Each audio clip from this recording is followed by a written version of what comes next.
Salut à tous, bienvenue sur Horus. Alors aujourd'hui nous allons parler d'immortalité.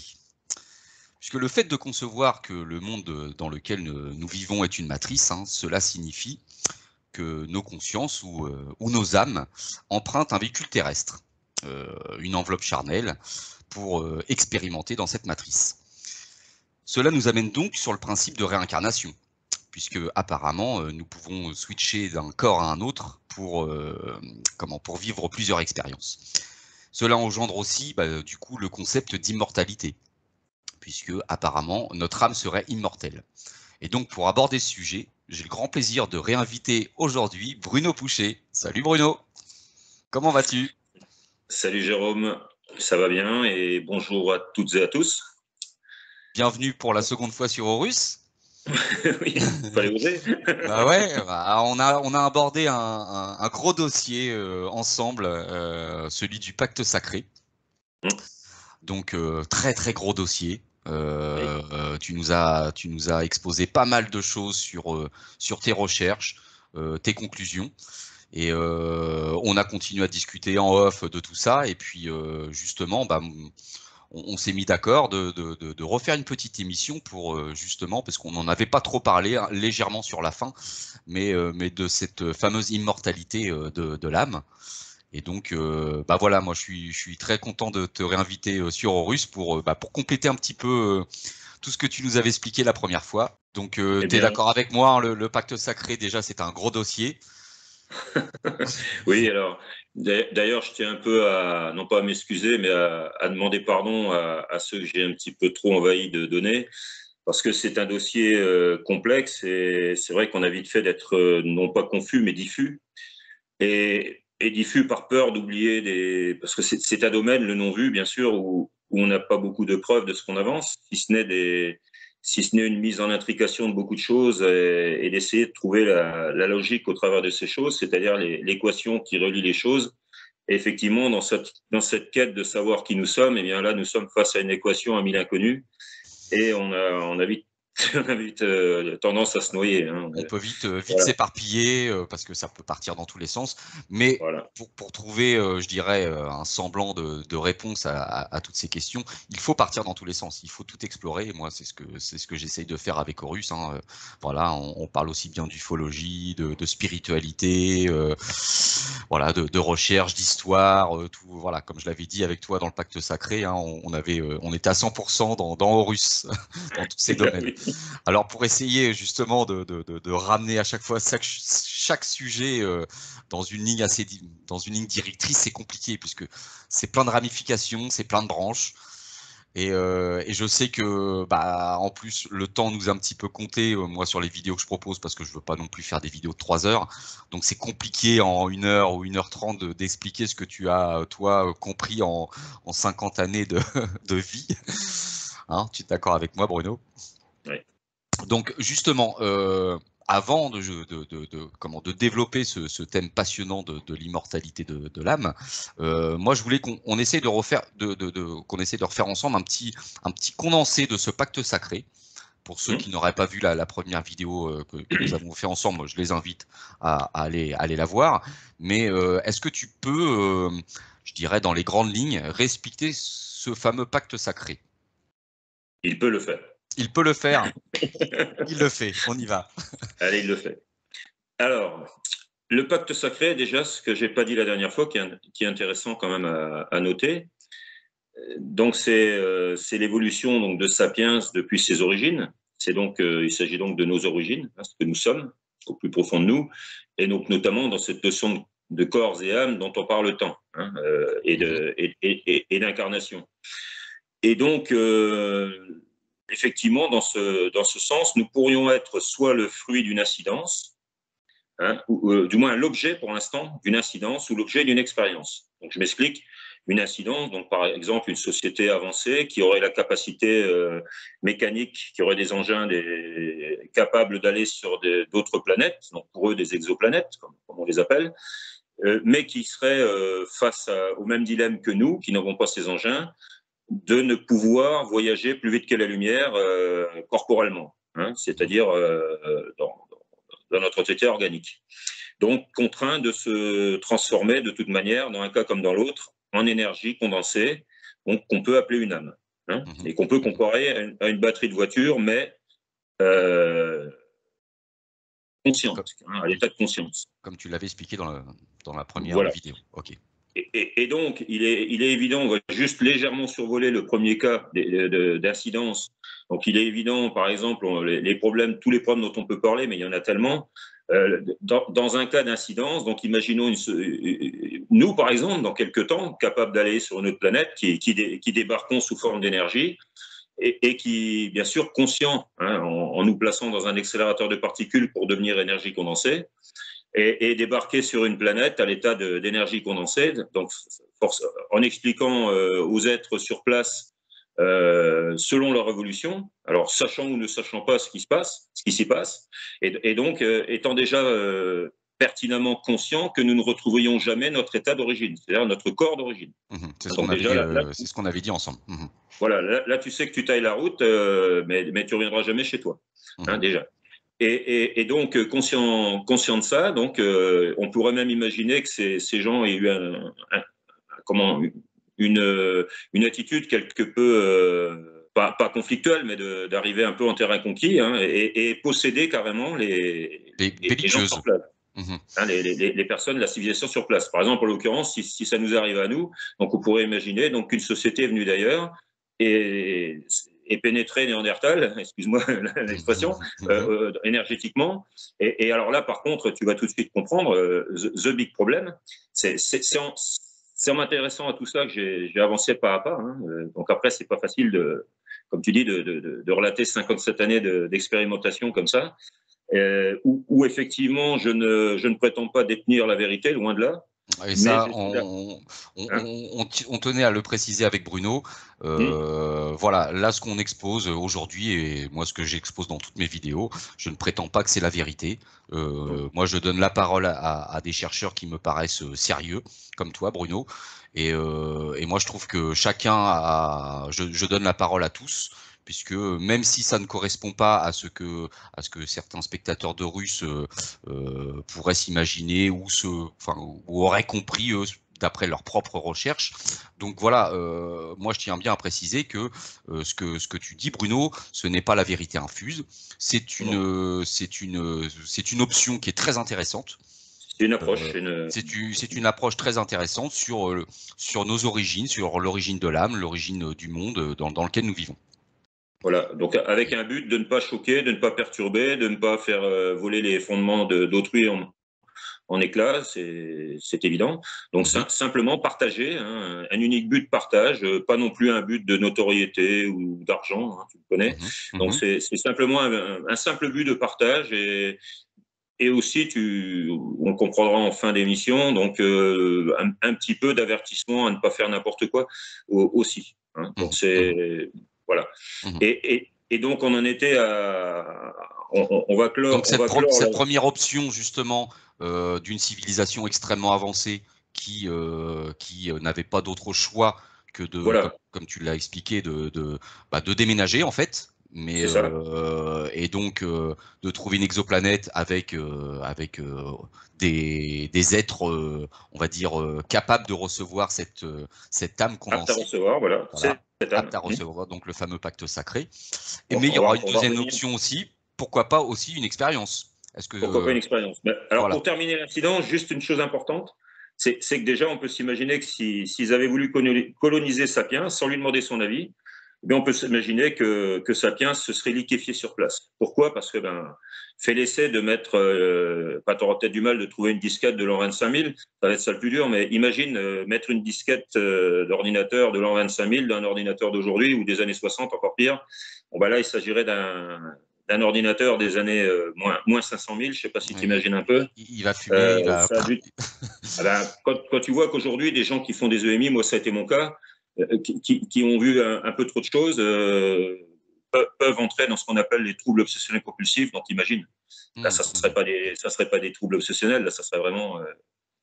Donc là, ça pour dire que c'est là qu'on comprend, ça c'est juste pour faire comprendre la notion de libre arbitre. Parce qu'en fait, c'est là qu'ils ont été contraints, que ce soit expérience ou incidence, contraints de créer ce libre arbitre, choix des deux côtés, hein, de nous, et choix multiples, puisqu'on discute, c'est mon choix avec toi, c'est ton choix aussi. Ça me rappelle une émission, ça.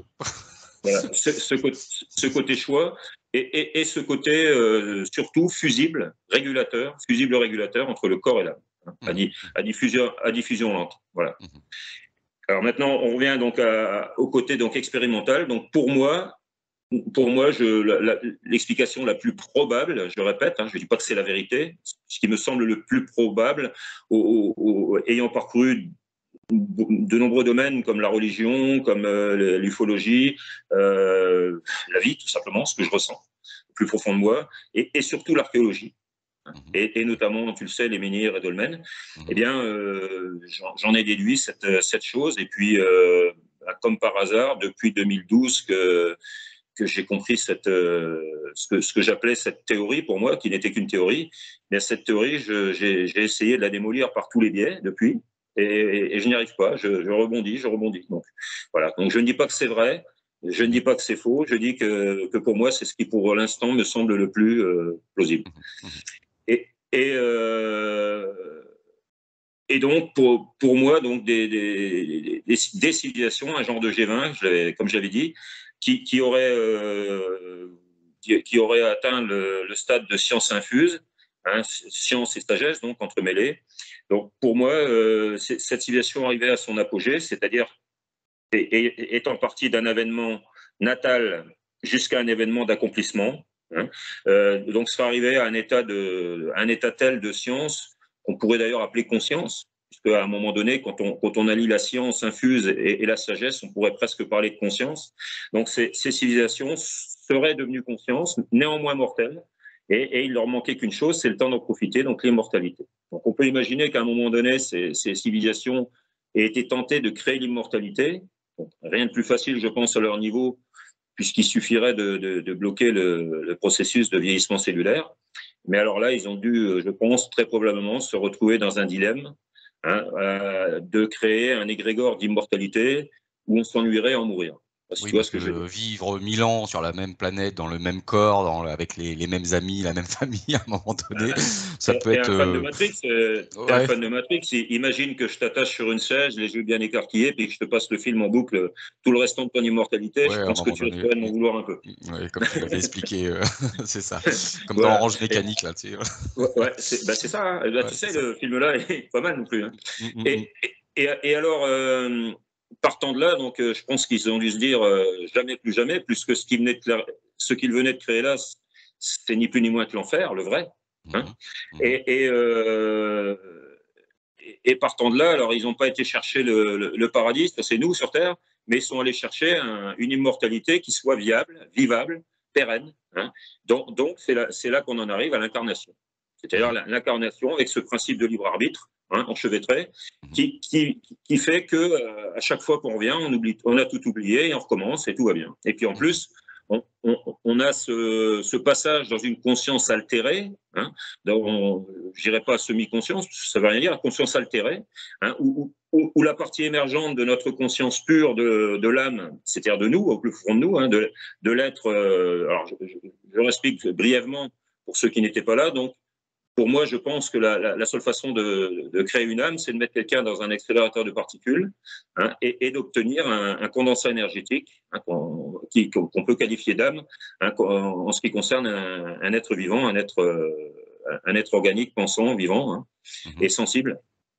Donc, donc, on peut imaginer ces âmes débarquer sur Terre, donc, sachant donc pertinemment qu'ils ne regagneraient jamais leur enveloppe, et avec un accord tacite, hein, avec Néandertal. Hein, alors tu vas me dire, s'ils sont arrivés de manière immatérielle, ils ont eu du mal à… Je pense qu'ils avaient peut-être préparé le coup avec des hologrammes, des vidéos, on ne sait pas quel système. Mais en tout cas, voilà, c'est là que les dieux sont arrivés sur la Terre. Hein, c'est pour ça que je te dis, moi, j'essaie de coller avec la logique de tout ce qu'on sait. C'est là que les dieux sont arrivés sur la Terre. Et avec un respect commun, et d'où cette arche d'alliance dont je t'ai parlé, et le pacte sacré qui veut dire la même chose, c'est-à-dire un contrat moral, hein, entre ces civilisations avancées et Néandertal. Donc pour former, hein, pour non pas créer, mais pour aller vers Sapiens Sapiens, pour engendrer, hein, plutôt. Parce qu'en fait, ils n'ont pas créé Sapiens, ils l'ont engendré, hein, par cet avènement, ce troisième avènement, non pas chronologique, hein, mais intermédiaire entre l'avènement natal et l'avènement final. Donc cet avènement christique, ce troisième avènement, cet avènement natif, la nativité. Donc voilà. Et c'est là toute la différence, je pense, de notre civilisation sapiens sapiens par rapport aux civilisations galactiques lointaines, hein, plus ou moins lointaines, c'est que nous sommes peut-être les seuls à bénéficier de trois avènements. Voilà. Et de ce fait, nous ne sommes pas encore arrivés à notre avènement final, ni à titre personnel, ni à titre civilisationnel, puisque nous en sommes encore à nous poser des questions et d'ailleurs à ne pas savoir qui nous sommes, à avoir oublié qui nous sommes, à avoir été jusqu'à oublier qui nous sommes. Pour moi, ça me paraît... voilà. C'est d'ailleurs pour ça que je me suis posé la question. Alors moi, on en a discuté ensemble. Moi, ce qui est intéressant justement de parler de ça avec toi, c'est que bon, toi tu es parti sur ce principe. Moi, je suis sur un autre principe. Je pense que ces civilisations étaient tellement évoluées que bon, non seulement ils ont fait en sorte que ces entités se transforment en conscience, en condensé énergétique, comme tu l'expliques. Mais moi, je conçois aussi que le monde dans lequel nous vivons, c'est aussi eux qui l'ont créé. En fait, tu vois, c'est un petit peu le film, je sais pas si tu as vu ce film Ready Player One, un des derniers films de Steven Spielberg, où Entendu parler, mais justement, ça se passe dans le futur et on a créé un petit peu ce qui est en train de se mettre en place, le métaverse. En fait, c'est un monde imaginaire, hein, dans lequel chaque personne peut s'incorporer pour vivre et en utilisant n'importe quel avatar. En plus, je t'invite à voir ce film qui est vraiment génial. Moi, je voulais qu'on en revienne justement à l'immortalité. Alors apparemment, l'homme a pris conscience à un moment ou à un autre de cette immortalité, Bruno. On le voit, hein, l'homme a toujours été en quête de cette immortalité. Oui. Et comment justement a-t-il pu avoir ces réminiscences de cette immortalité, sachant qu'on a tout oublié à la base? C'est un sujet que je voulais aborder avec toi justement, Bruno, par rapport. Alors justement, donc l'homme n'a pas toujours aspiré à l'immortalité, justement.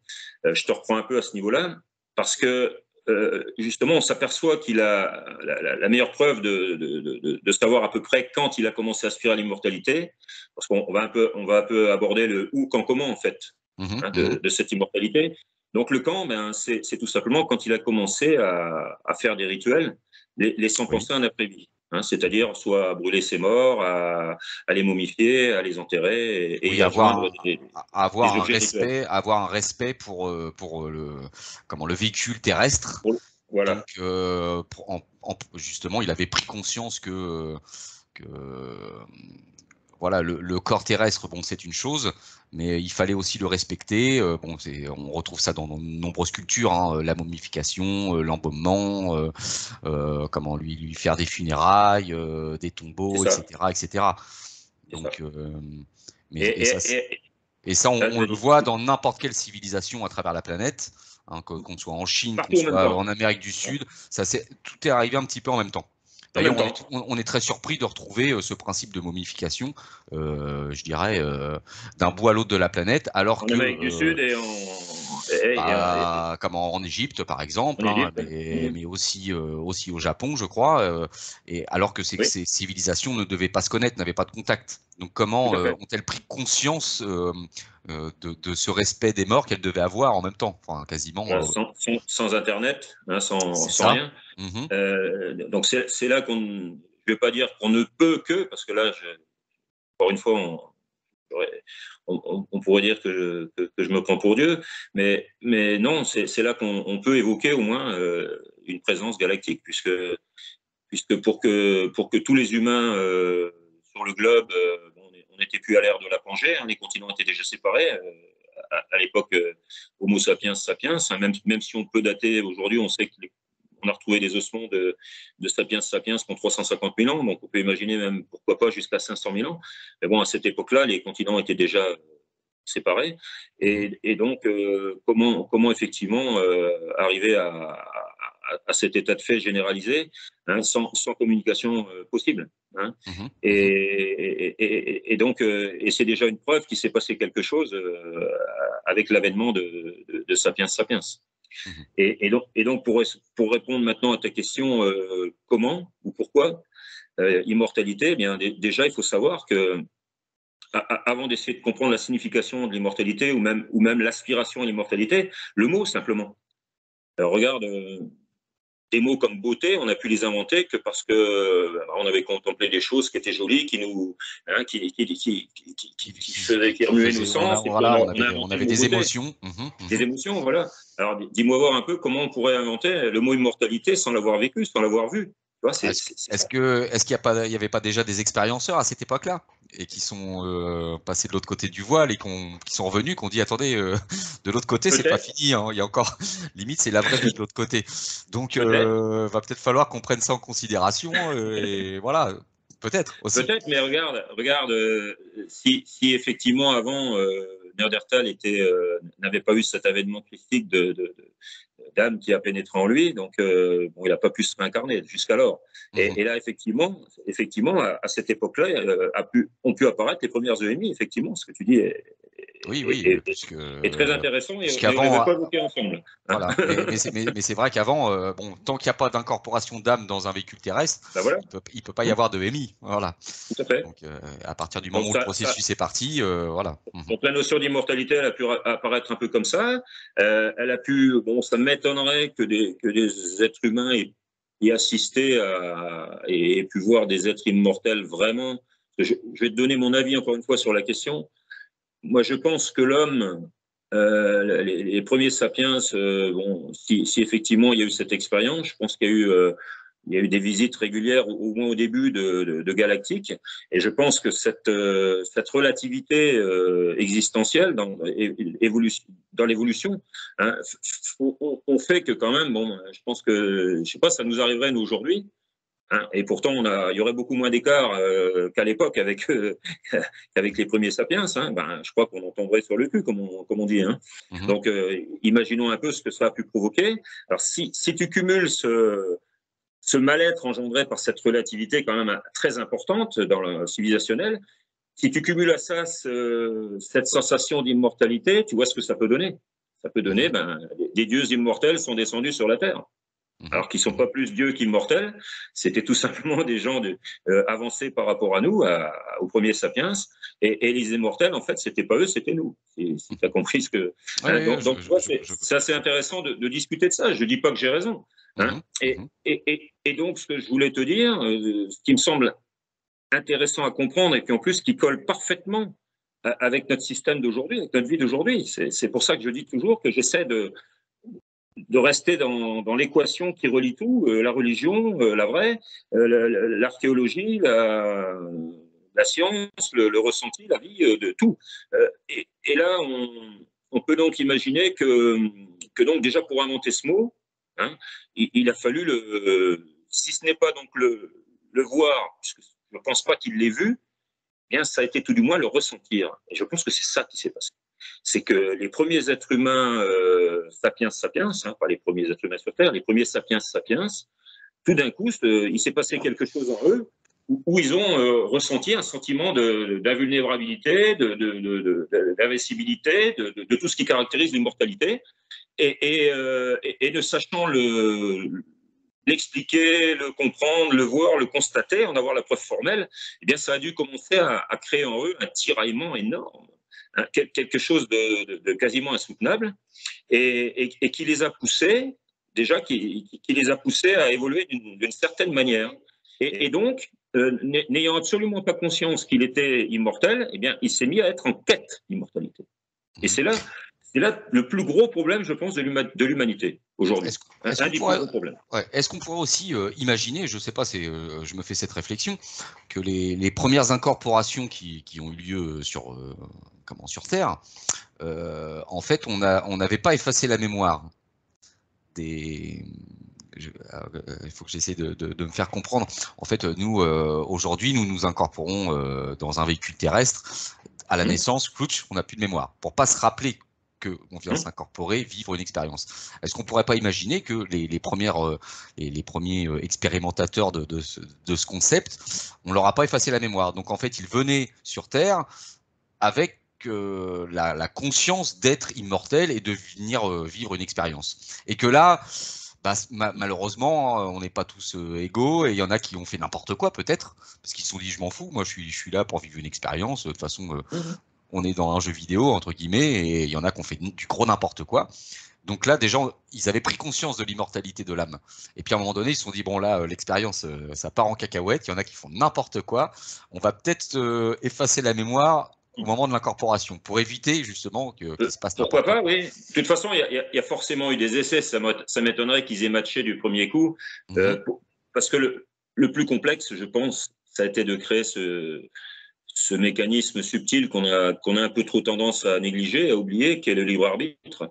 C'est quand même la plus belle chose dont on bénéficie quand on regarde bien. Tu te rends compte, cet enchevêtrement subtil de choix multiples et réciproques, ce fusible, ce régulateur, ce diffuseur lent. Et comme je te dis, ça m'étonnerait quand même que l'homme ait pu s'incarner, surtout en ses débuts. Je pense que si une âme s'était incarnée dans les premiers sapiens, donc ainsi générés, eh bien, il aurait fondu sur place. Je ne pense pas qu'il aurait pu encaisser. Alors maintenant, oui, on a peut-être pu lui laisser quelques indices, effectivement, mais les meilleurs indices qu'on pouvait leur laisser, c'était tout simplement une présence extraterrestre qui les accompagnait. Et je pense, c'est pour ça que dans des anciennes sur d'anciens pétroglyphes, etc., on voit encore des signes de cette présence.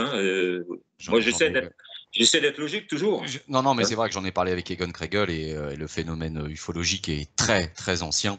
Voilà, moi je vois pas pourquoi leur avoir inculqué ça, leur avoir surchargé l'esprit et tout, simplement leur dire, voilà les gars, on est là, on va créer une immortalité viable, vous allez être le support organique, nous on va être l'entité énergétique, et à tous les deux, on va créer une immortalité sans lassitude, et puis voilà. Moi je vois ça, et de là, les menhirs, même le dolmen, hein, tu regardes un dolmen, qu'est-ce que ça peut représenter un dolmen à ton avis? Une belle pierre plate comme ça sur deux ou trois points d'équilibre. Ça peut représenter une belle secousse violente. Excuse-moi le jeu de mots. Hein. Oui, voilà. Après, bon, avec une bonne imagination, pourquoi pas. Tu sais, imagination. Si tu veux comprendre le passé, il faut raisonner avec l'esprit du passé. Donc, oui, mais c'est pour ça qu'on a vraiment du mal à comprendre certains concepts de choses qui se sont passées sur Terre il y a des milliers d'années, parce qu'on n'était pas du tout, on n'avait pas du tout la culture ni la façon de penser de ces êtres-là à cette époque-là. Et nous, on essaie de raisonner, comme j'en parlais avec Thibaut, hein, on essaie de raisonner avec notre culture actuelle. Mais on est à milieu de la culture qu'ils avaient à cette époque-là. Et c'est pour ça qu'à mon avis, il y a beaucoup d'interprétations archéologiques qui sont complètement fausses, puisqu'en fait, on interprète ça avec notre esprit d'aujourd'hui. Tout à fait. Tout à fait. Et puis bon, là, on ne parle que de Homo sapiens sapiens. Hein. On sait qu'antérieurement, il y a eu des civilisations très avancées qui ont peut-être même dépassé notre avancement actuel. Mais ça, c'est un autre sujet. Voilà, c'est un autre sujet. Hein. Mais alors, pour rester dans ce sujet, donc, ce dont j'aimerais beaucoup parler, parce que c'est en relation quand même avec notre vie d'aujourd'hui, on va y arriver.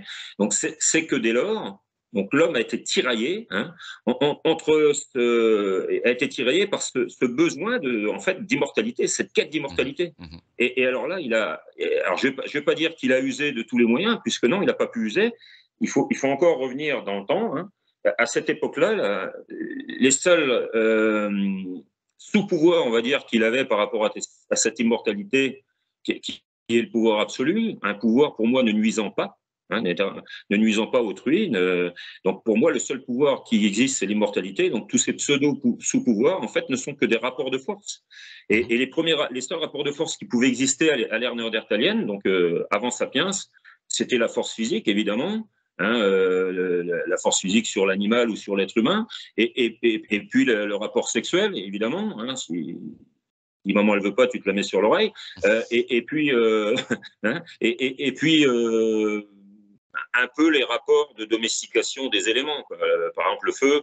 Hein, donc, domestication de la nature. Donc, domestication de la nature. Ensuite, eh bien, en même temps, on peut penser que là, toujours dans cette idée d'immortalité, donc de supériorité, donc ne pouvant aspirer à son immortalité, qu'est-ce qui se passe? Ben, moi, je commence à vouloir une cabane plus grosse que la tienne, je commence à vouloir plus de terrain que toi, hein, et c'est là que commencent un peu les tiraillements, pouvoir, où là, on sort du partage tribal où tout le monde dormait dans la cabane ensemble, et ben là, c'est chacun son truc, et puis c'est moi le plus beau, c'est moi le plus grand, c'est moi le plus fort, et c'est là que commencent tous les conflits. Et que ça va crescendo jusqu'à aujourd'hui, hein, et c'est pas fini. Et plus on a de moyens, surtout maintenant, plus on a de moyens techniques, excuse-moi, hein, mais pour l'instant, on voit ce qu'on fait de nos capacités techniques, on en fait bien souvent des instruments de misère. Je suis désolé. Mais ce qui veut dire par là, c'est que l'homme a toujours été tordu quelque part, Bruno. Depuis Sapiens, oui. De toute façon, il ne peut pas être autrement que tordu. Si tu es tiraillé par un sentiment d'immortalité profond en toi qui ressort à tout moment et que tu n'en as pas la preuve formelle, c'est l'horreur. C'est pour ça que je n'aurai de cesse dans ma vie d'essayer je dirais pas d'alerter, mais presque, qu'on ne pourra jamais bien vivre sans savoir qui nous sommes. Mais je pense qu'il y a des civilisations qui l'avaient parfaitement compris. Enfin, moi, j'aime à penser que il y a eu avant nous, comme je dis, des civilisations, et je pense que on apprenait aux enfants dès leur plus jeune âge ce concept. Je pense que tu penses au peuple de Mu, par exemple, c'est ça que par exemple, mais pas que. Hein, je pense qu'il y avait aussi, comme on disait en Égypte, l'école des secrets. Je pense qu'on pouvait apprendre aux enfants, et moi je trouve que ça serait d'une logique implacable à partir du moment où on a la preuve que nous sommes une âme qui venons sur Terre pour expérimenter, pour vivre une expérience, qu'elle soit personnelle ou collective. Hein.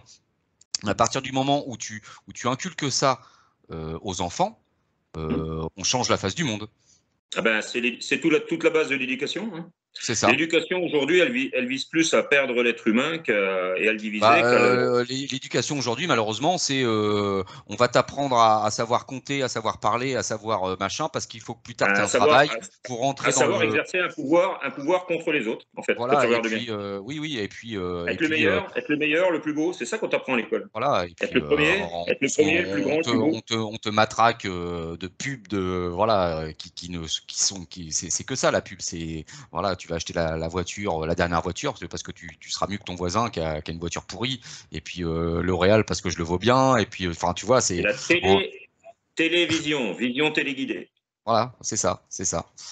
Et nous, comme des couillons. Moi, aujourd'hui, comme vous avez pu le constater, hein, sur Horus, alors je crois que maintenant il y a une petite pub au début de la vidéo. Parce que moi je ne monétise pas, je n'ai pas monétisé mes vidéos sur YouTube. Moi je fais pas ça pour me faire de l'argent ni pour être célèbre ou quoi que ce soit. Je fais ça pour partager voilà les connaissances de toutes et de tous. Mais il n'y a pas de pub entre mes vidéos.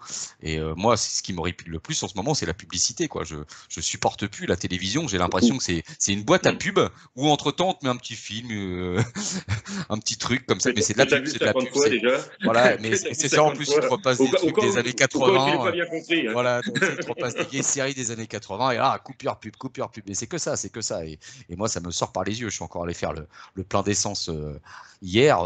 Même maintenant, aux stations-service, ils te collent un écran au-dessus de la pompe où ça te passe en boucle de la pub. T'as envie de péter l'écran. C'est bon, lâche-moi, quoi. Et oui, bon, voilà, pour en revenir à ce que tu expliques, moi, je me suis intéressé à l'alchimie. On a très souvent évoqué ça en alchimie, hein, que le but ultime était de trouver le moyen de devenir immortel. Mais immortel comment? Immortel sur Terre, comme on l'expliquait, on en revient à cet enfer de ces galactiques qui ont peut-être essayé. Tôt ou tard, on y arrivait, hein, de toute façon. Voilà, donc bon, alors moi maintenant je pense que non, justement un des buts de l'alchimie, c'était de nous faire comprendre que nous sommes immortels, mais que notre âme est immortelle. C'est ça. Alors par contre, attention, c'est intéressant, puis je vois que tu me titilles. Alors que notre âme est immortelle, oui et non. Oui, alors on avait fini là-dessus justement la première vidéo qu'on avait fait. On va le réévoquer parce que c'est un point sympathique et important. On parle d'immortalité, donc on conçoit une âme. En plus, qui est... Tu as eu quelques intervenants, j'allais dire quelques clients. Tu as eu quelques. Ils m'ont pas payé. Hein. Voilà. Tu as eu quelques personnes qui se sont interrogées, et c'est vrai que j'ai pas pris le temps de répondre, sur l'immortalité de l'âme. Alors, l'âme est immortelle et pas immortelle. En fait, l'âme est immortelle sous deux conditions. Et pour moi, lorsqu'on est immortel sous condition, ben, je suis désolé, c'est qu'on l'est pas. Hein, dans la forme. Parce que, en fait, l'âme est immortelle, oui, puisque c'est une énergie qui a la capacité de quitter un corps qui va arriver à sa fin pour pénétrer un autre corps qui va naître. Donc là, jusqu'à là, tout va bien.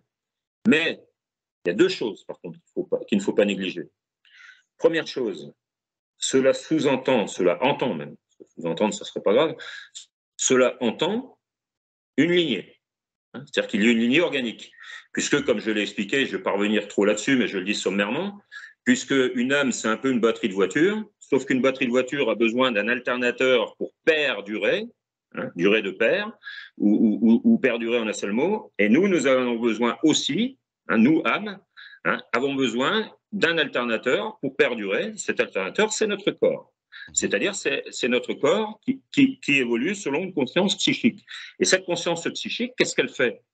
Elle fait que quand cet être, quand ce néandertalien modernisé, qu'on appelle sapiens sapiens, on l'a un peu augmenté, ce néandertalien à capacité augmentée, c'est bien pour ça qu'on l'a choisi, ce néandertalien. Là aussi, je fais une parenthèse. Ce néandertalien, il était apte à recevoir. Il était à un cursus de son évolution où il était pile en train de commencer à se poser des questions, s'interroger sur des choses, donc apte à recevoir ce qu'il avait en lui. Si l'homme, si ces êtres venus d'ailleurs s'étaient intégrés un petit peu avant, ça n'aurait pas fonctionné, puisque si tu n'es pas sensible aux choses, si tu n'es pas apte à recevoir, si tu ne commences pas à t'intéresser aux choses, c'est-à-dire, comment je l'avais dit dans l'autre vidéo, je t'avais dit le bon terme, si tu peux m'aider, c'était... Si il était sensible. Voilà, être sensible. Tant qu'on n'est pas sensible aux choses, on ne peut pas s'y intéresser. Donc, il était sensible à tout ce qui allait arriver, à tout ce qui allait rentrer en lui, en fait. Il avait atteint ce degré de sensibilité. Si c'était un petit peu avant, il n'avait pas la sensibilité, donc ça ne pouvait pas marcher. Et si c'était un petit peu après, ça ne marchait pas non plus, puisque, je te l'ai déjà dit, si je avait lui-même déjà pris conscience si je me rends immortel, si je me rends immortel en moi, on va avoir deux consciences ensemble dans le même corps. On va avoir deux consciences identiques. Tu n'iras jamais chercher au plus profond de ton âme, c'est-à-dire de moi, et tu ne me nourriras pas énergétiquement, puisque, je le répète, la différence entre la batterie de voiture et l'âme, c'est que l'âme, elle est nourrie par une énergie bien particulière, c'est-à-dire par un courant porteur, généré par le psychisme, c'est-à-dire par la pensée, qui crée, quand tu penses, tu crées une tension en volt que tu viens sublimer par ton émotion. Et c'est comme ça que quand tu as le moindre problème, comment je vais faire ça, comment je vais faire ça, comment je vais faire ça, et tu lui envoies et ton âme, là, elle pète le blues. Et donc, je vais conclure le petit chapitre là-dessus, c'est-à-dire que immortalité, ok, de l'âme, tant qu'il y a ce critère donc de lignée organique. Et la deuxième chose qu'il ne faut pas négliger, eh bien, c'est ce qui fait le lien entre cette âme et notre corps, c'est-à-dire entre cette entité énergétique et cette, on va dire entre cette conscience pure, on va plutôt parler d'état de conscience, entre cette conscience pure générée par l'âme et cette conscience psychique du tout, de l'ego, eh bien, ce qui fait le lien entre les deux consciences, c'est quoi? C'est ton système neuronal. D'accord? Alors, là, c'est intéressant que tu parles du système neuronal, puisque on en a discuté ensemble. Justement, tu nous expliques que il y a, malgré le fait que nous pensions être immortels, que notre âme est immortelle, et non, on peut quand même tuer l'âme. Si on ne respecte pas ces deux critères, c'est-à-dire si on ne respecte pas notre lignée organique, donc qui est nécessaire à l'alimentation énergétique de l'âme, donc au maintien en vie de l'âme, et si on ne maintient pas ce lien indispensable qu'est le système neuronal, eh bien, si on ne respecte pas ces deux critères, il n'y a pas d'immortalité durable possible. Ça peut pas durer. Alors, c'est là où on va venir sur ce que je voulais que nous parlions ensemble par rapport à ce qui se passe en ce moment. Alors attention, on va prendre d'énormes pincettes. On va prendre de grosses pincettes avec Bruno parce que moi, vous le savez, je fais des petites vidéos avec Antoine sur Mimi, on s'est fait striker pour moins que ça. Donc, ça va, j'ai pris 12 Temesta en émission, c'est bon, je suis cool. Voilà. Donc Horus est une chaîne toute nouvelle, j'ai pas envie de me faire striker.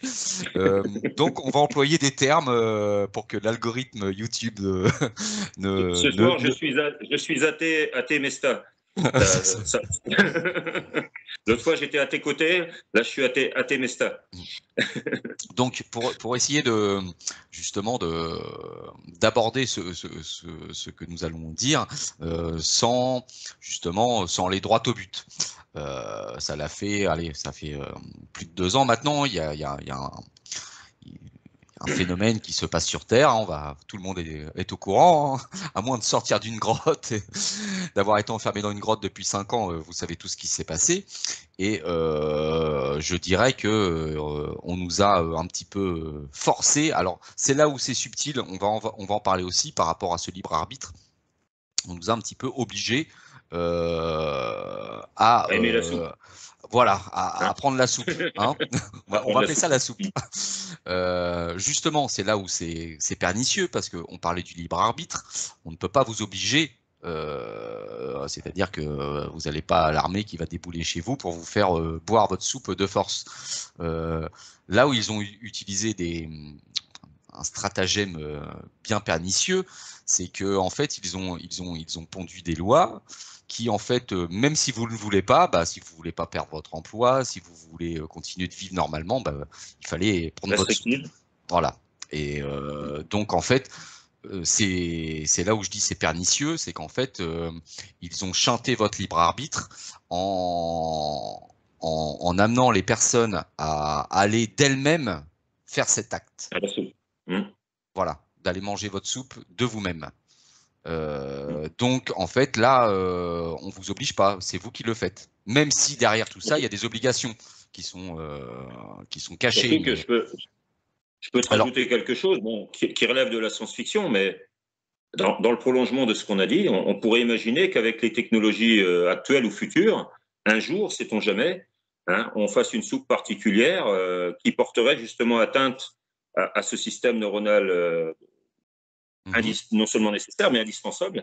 Et imagine qu'on crée un système de substitution dans cette soupe. Imagine un peu. Ça voudrait dire un système de substitution neuronale.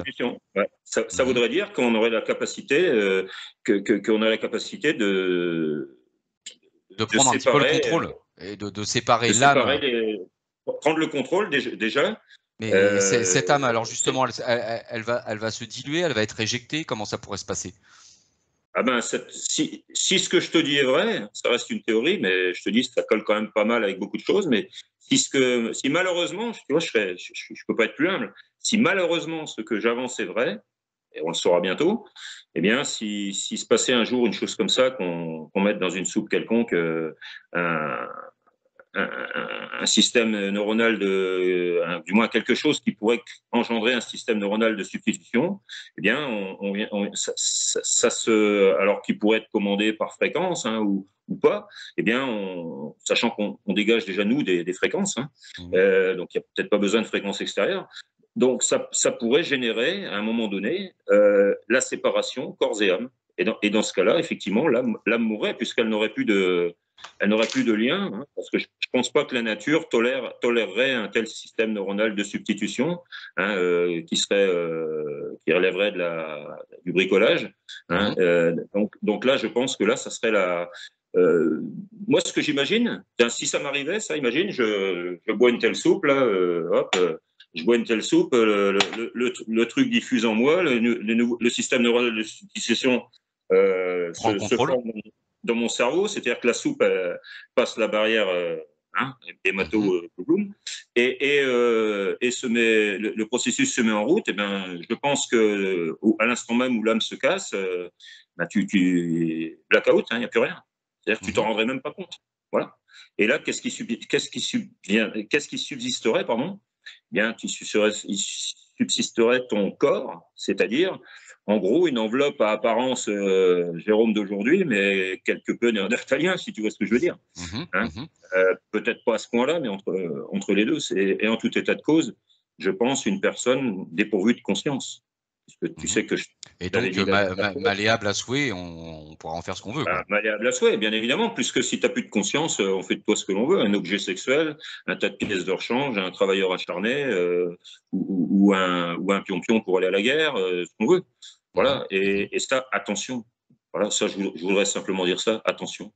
Et si des fois, des gens qui s'apprenaient l'idée de faire ce genre de choses, déjà qu'ils réfléchissent bien que pour l'avoir vécu, moi j'ai vécu une EMI, on en a parlé une fois et c'est pas là le sujet, mais on peut en parler au moins à ce niveau-là. Je me souviens de mon EMI. Tu sais qu'une EMI, tu as une vision pas par tes yeux de ta vie, tu as toute ta vie qui repasse dans un ralenti accéléré, c'est-à-dire on en a parlé, oui, on en a parlé ensemble. À la vitesse lumière, c'est-à-dire en 2-3 minutes, et tu vas voir toute ta vie de l'âge que tu meurs avec un ralenti par 5. Donc moi, ça m'était arrivé à 45 balais, en gros. Donc 45 par 5, tu vois, il faudrait 200 et quelques années pour ressentir ce que j'ai ressenti ce jour-là. Et en même temps, avec ma vue à moi, avec une vue comme de derrière. Oui, où tu vois la scène détachée. Tu vois la scène, et en plus, alors, tu es dans la personne avec qui tu interférais à ce moment-là. Voilà, ça là. C'est que tu ressens tout ce que la personne a ressenti, perçu, pensé. Et là, je vais te dire, vieux, que j'ai eu la sensation de ma vie, moi qui suis pourtant pas un croyant. Je me suis dit, putain, ça y est, c'est le jugement dernier, ça existe. Mais c'est ça. Ouais. Et c'est là où moi, tu vois, je voudrais, au travers de Russe, essayer de faire prendre conscience ça. Parce que malheureusement, moi, je côtoie des gens, je me dis, bah purée, j'aimerais pas être à leur place le jour où, tu vas te juger toi-même de tes actes. Parce que c'est là, le jugement dernier, il est là. Hein.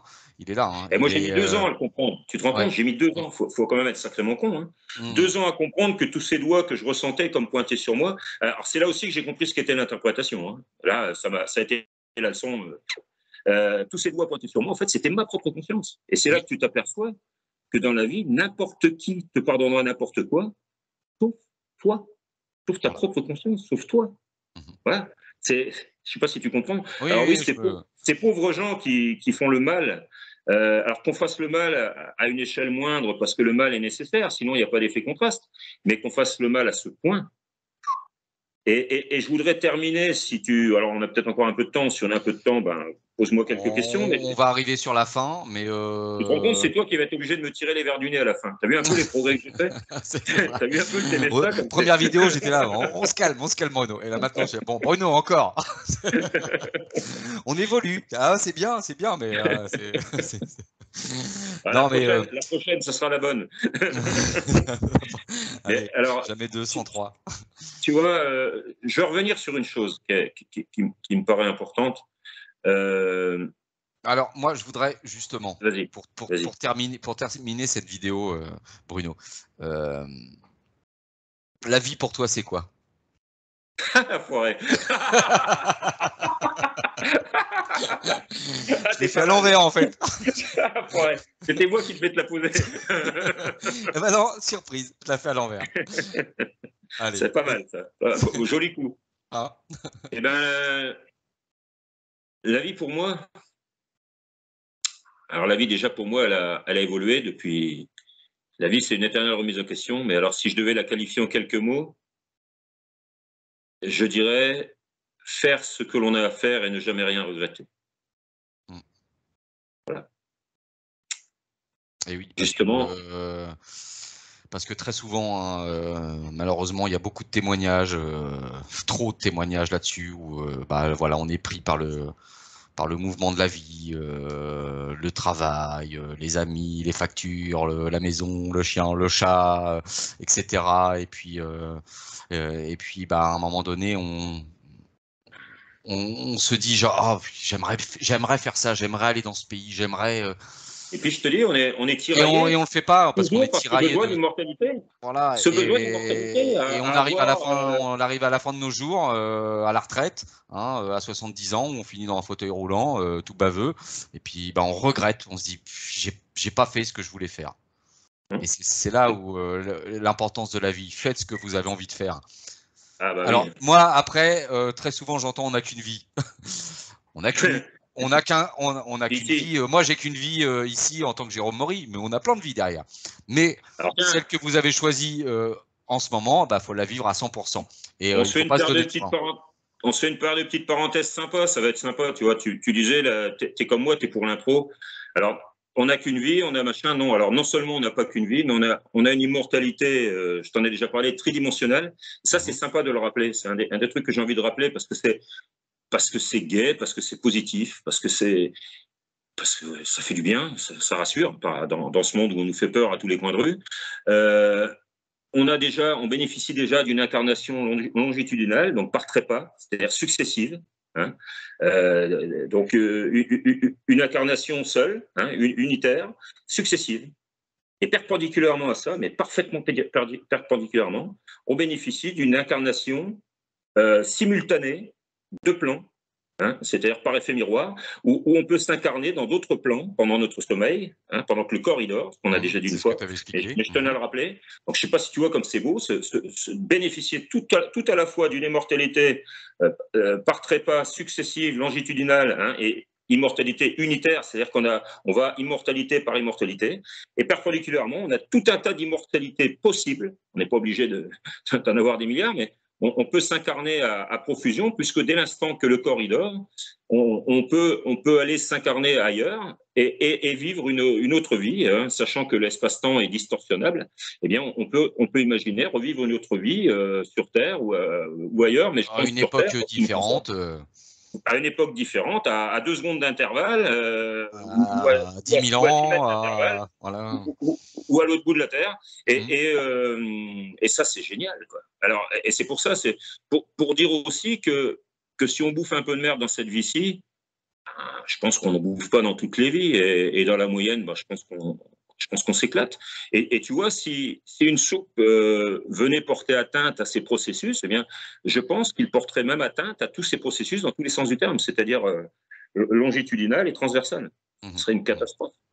Moi, ce qui me dérange dans tout ça, en fait, Bruno, c'est que, d'après ce que j'ai cru comprendre, c'est que ceux qui ont créé cette soupe, en fait, souhaitent la dépopulation massive de la Terre. Ouais. Je pense qu'ils n'ont pas pris conscience de l'impact de leur démarche. Mmh. D'autant que si tu as compris le pacte sacré, hein, et je pense que tu l'as bien compris, et tant d'autres choses, parce que toi, tu es le noyau central entre beaucoup d'intervenants, tout aussi intéressants les uns que les autres, et je pense que ce qu'il va falloir que l'être humain comprenne, bon ou mauvais, c'est qu'on fait partie d'un tout et que nous sommes un tout. Nous sommes un tout énergétique avant de se rencontrer dans la matière. Et se faire du mal, c'est totalement insensé. C'est agir comme un cancer. Hein. Faire du mal à l'un de nos congénères, c'est un petit peu la cellule qui va se battre contre une autre cellule, la cellule cancéreuse qui va. Hein. Ça me rappelle l'agent Smith dans Matrix, qui explique Oui, à Morpheus oui, que l'homme est le cancer de la Terre, en fait. Voilà. Et Voilà. pas que de la Terre, de lui-même déjà, dans son tout énergétique qu'on peut appeler le grand tout. Hein. Donc Alors, je trouve ça regrettable dans ce sens. Et puis aussi,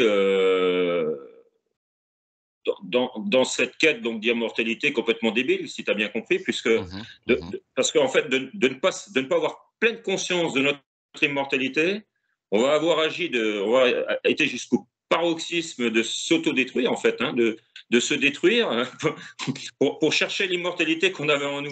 On va tuer l'immortalité à le gros l'avoir paradoxe. cherchée. Tu te rends compte un peu? Faut être sacrément débile. Hein, quand même. Ouais. Alors, vous l'avez vu avec Bruno, hein, on part. C'est un sujet tellement vaste qu'on est obligé d'aborder beaucoup de choses.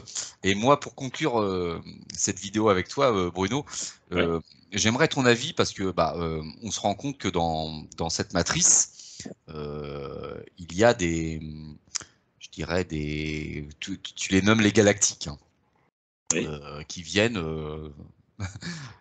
peut-être nous surveiller. Moi, je pense que oui, ils nous surveillent en fait. Interagir. Ils viennent interagir, mais surtout ils nous surveillent puisque évidemment ce sont les concepteurs de tout ça, mais de cette expérience. Mais parmi toutes ces entités qui viennent interagir dans notre matrice, il y a aussi des entités, moi je dirais un petit peu négatifs, qui eux ne sont pas les concepteurs de tout ça. Et donc je voulais voilà, on va finir sur une petite touche ufologique. Qu'est-ce que tu penses justement voilà, on n'avait pas trop parlé ufologie alors. Voilà, on va terminer sur l'ufologie. Eh ben allez, on y va. Qu'est-ce que tu penses justement de ces entités qui viennent sur notre plan, mais pas forcément pour des bonnes choses, hein, parce que moi, à ce que j'ai compris depuis le temps que je creuse ce sujet ufologique qui est ultra passionnant, j'en parlais avec Egon Kregel, on est face à un bestiaire d'entités qui viennent nous visiter, mais c'est protéiforme, il y a de tout, hein, que ce soit en matière de vaisseaux et aussi en matière d'entités, mais on est dans Star Wars et il y a des entités négatives. Sur Terre, tu as des Peugeot, des Renault, des Skoda, exactement, pareil, et voilà, on est exactement pareil. Hein, quand tu regardes un petit peu les différentes sortes de vaisseaux qui ont été aperçus sur Terre depuis des dizaines, si ce n'est des milliers d'années, et d'humanoïdes, on est dans Star Wars. Et parmi toutes ces entités, il y en a des négatives quand même. Et quel est leur but justement de ces entités négatives de venir interférer dans notre matrice? Alors, est-ce qu'on peut parler de but? Je ne sais pas exactement, mais par contre, si on veut comprendre ce qui se passe à l'étage au-dessus, il faut déjà bien comprendre ce qui se passe chez nous.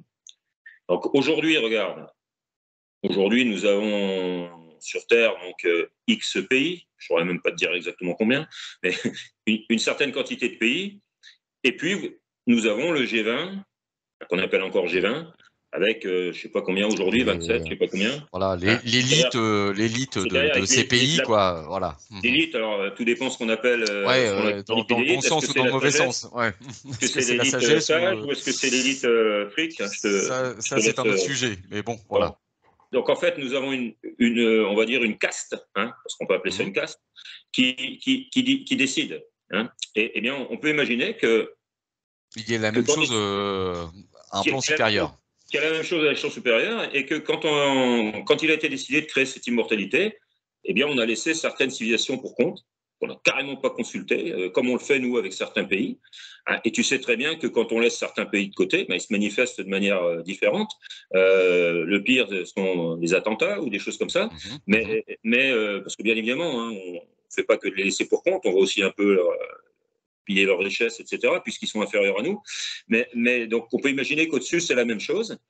Et on peut imaginer justement, et on peut terminer là-dessus, que des civilisations intermédiaires entre Néandertal et ces civilisations accomplies dont on vient, hein, desquelles on provient énergétiquement, et qui nous aident, hein, donc pour bien récapituler, qui nous aident en tant que guide, une fois qu'on est incarné, qu'on a perdu l'accès à notre conscience pure et qu'on bénéficie plus d'une conscience altérée, donc dite psychique, eh bien, on peut imaginer donc que ces êtres eh bien, collaborent avec une certaine caste sur Terre, et il n'y a pas besoin de les énoncer, on sait, ça commence par un I, ça finit par un I, en Amérique, hein, ils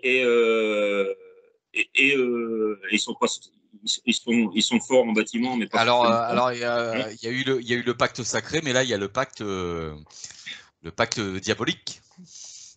Bah, de toute façon, toujours le plus, le moins, hein, le bien, le mal, qui sont déjà nécessaires. Hein, ouais, c'est ça. Qui sont nécessaires, mais dans certaines limites, quoi. Parce que si on en arrive à tuer l'immortalité, ça serait quand même un peu con, quoi.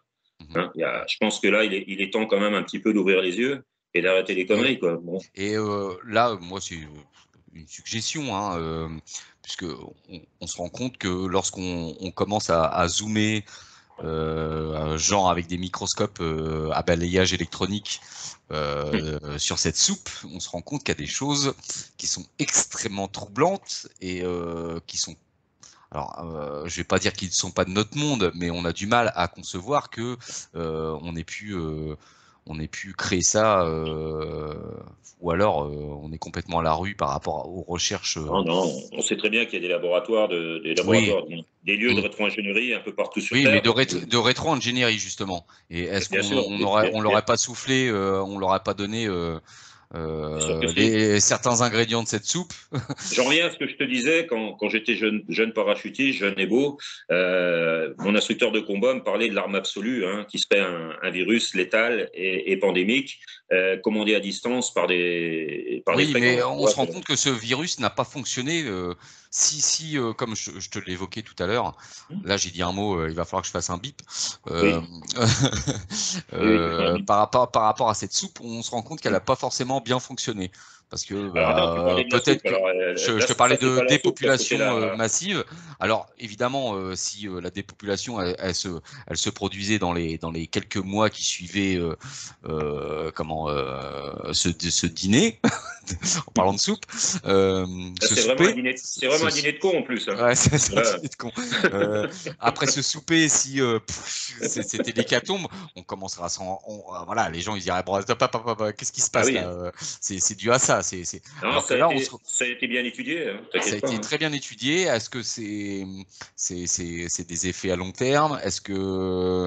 Ou alors est-ce qu'il y a eu Disons, est-ce que ça a été contrecarré par des personnes, enfin, ouais, je ceux pense. du dessus qui avaient compris ce que certaines entités extérieures à notre matrice commençaient à vouloir mettre en place, et ils ont Ça, essayé de contrecarrer tout c'est certain ça. qu'ils l'ont compris et vu et constaté. Ça peut pas être autrement. Et ne pouvant intervenir, alors ça, c'est intéressant que tu dises ça parce que c'est un truc qu'on n'a pas dit en fait, qui est capital. Et Il faut absolument comprendre. c'est là où je C'est que voudrais, voilà, ces êtres évolués qui ont. c'est ce point que je voudrais Ouais, ouais, bah tiens, on y est. éclaircir avec toi, parce que il y a beaucoup de personnes, je sais, qui vont nous attendre au virage, qui vont nous dire oui, mais Oui, attendez, les galactiques, ben, on on y en a va. parlé ensemble, hein, moi Moi, je pense que rien que ces ce terme, galactiques. enfin, hashtag Sheran, machin, moi tout ça, ça m'a toujours dérangé.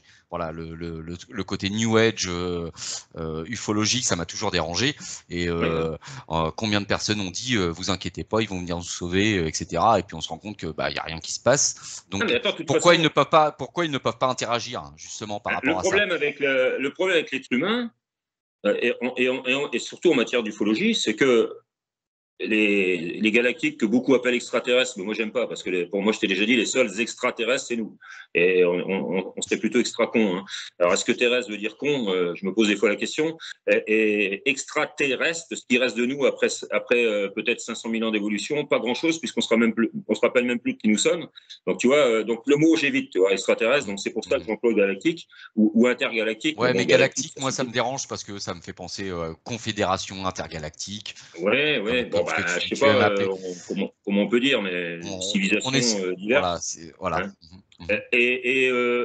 Donc, je pense que ces civilisations évoluées, c'est pas je pense, c'est qu'il est bien évident que s'agissant d'une expérience, il faut quand même comprendre que cette expérience-là, c'est quoi l'avènement en fait dont on parle d'ailleurs dans la religion, cet avènement, hein, les chansons du Christ, l'avènement, machin, cet avènement, il s'agit bien du troisième avènement, mais cette fois-ci mis dans l'ordre, c'est-à-dire avènement natal, avènement christique, de croisée, avènement final, mais avènement final dans le christique, hein, Mhm, c'est-à-dire mhm. avènement d'accomplissement christique, la vraie croix, hein, équilibrée, dans l'équilibre, pas la croix religieuse de rebond, là, un quart, trois quarts. Donc la vraie croix, c'était ça le but. C'était ça le but. Et le but, c'était que l'être humain se révèle de lui-même. Donc il est évident que les galactiques ne peuvent pas intervenir. Déjà parce qu'ils foutraient en l'air les règles qu'ils ont mis en place, c'est-à-dire la règle du libre arbitre. Hein, Mhm. ils n'ont pas à intervenir. C'est Et ce qui est-ce se que passe c'est ici, ça doit. et est-ce que c'est ça le fameux apocalypse, la révélation, c'est que nous devons nous révéler à nous-mêmes en fait. Mais bien sûr, il faut pas avoir peur de l'apocalypse. Ce qu'il faut avoir peur, c'est de l'enfer et du néant, mais certainement pas de l'apocalypse, c'est-à-dire de l'enfer, hein, qu'on nous fait miroiter comme je sais pas, c'est quoi l'enfer, cette immortalité, donc avec lassitude, c'est-à-dire cette situation de mal-être ultime. Parce qu'on ne peut pas rêver pire que de se retrouver dans un égrégore d'immortalité à se faire chier en mourir. Et le paradis qu'on nous a inculqué à l'Église, en fait, c'est le néant. Cet endroit où tout irait bien, ben, si tout va bien, qu'il n'y a pas la moindre once de négatif, il n'y a pas de contraste possible, donc tu ne perçois plus rien. Donc surtout pas ça, tout mais pas ça.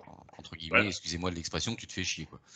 Ben, oui, dans les deux cas, mais alors, je ne sais pas lequel est pire. Est-ce que c'est pire d'être dans le néant ou dans cet enfer de revivre sans cesse la même chose?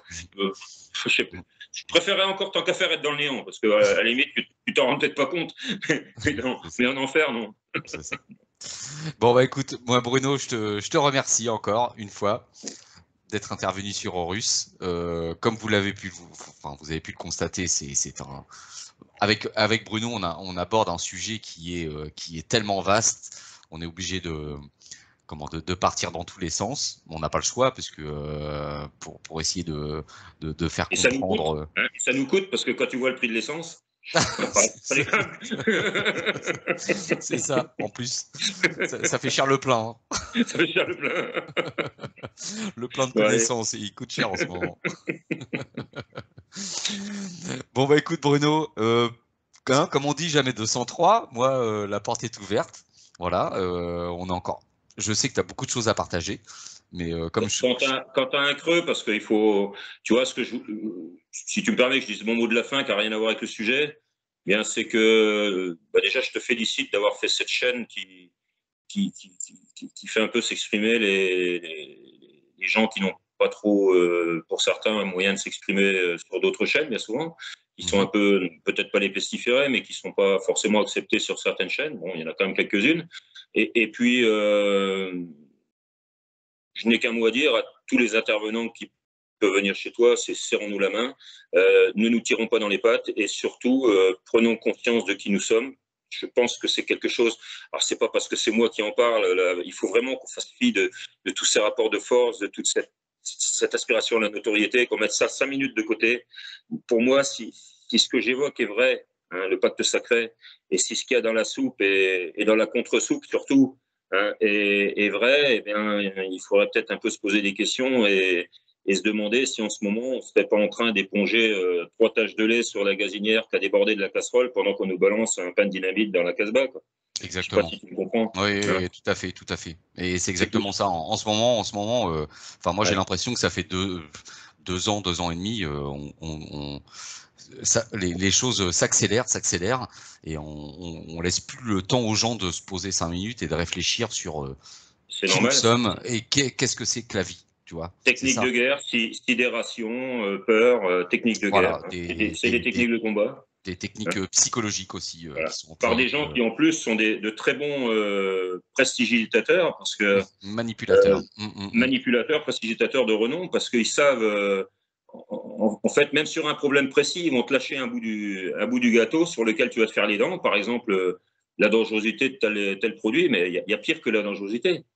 Quelque chose qui est dangereux, il y a pire que dangereux. Il y a mortel. Il y a mortel. Et il y a mortel. On en revient au thème et on en revient au thème de cette émission, l'immortalité. Exactement, voilà. Bruno. Bon. Un grand merci, Bruno. Merci à toi. Moi, je vous invite à continuer de suivre Horus parce que j'ai des intervenants qui vont venir dans les prochaines semaines très intéressants, notamment une intervenante, parce que je pense que certains vont commencer à se dire Horus, c'est un gros macho. Donc il y a une intervenante, je vous laisse une petite surprise, une intervenante passionnante qui va venir sur Horus la semaine prochaine. Donc voilà. Restez en contact. N'hésitez pas à vous abonner si ce n'est pas fait, à mettre un petit commentaire, un petit pouce pour Bruno. Ça fait toujours plaisir. Et ça remonte dans l'algorithme YouTube le visionnage de cette vidéo. À très bientôt tout le monde. Ciao, ciao. À très bientôt. Salut. Salut Jérôme. Au revoir à tous.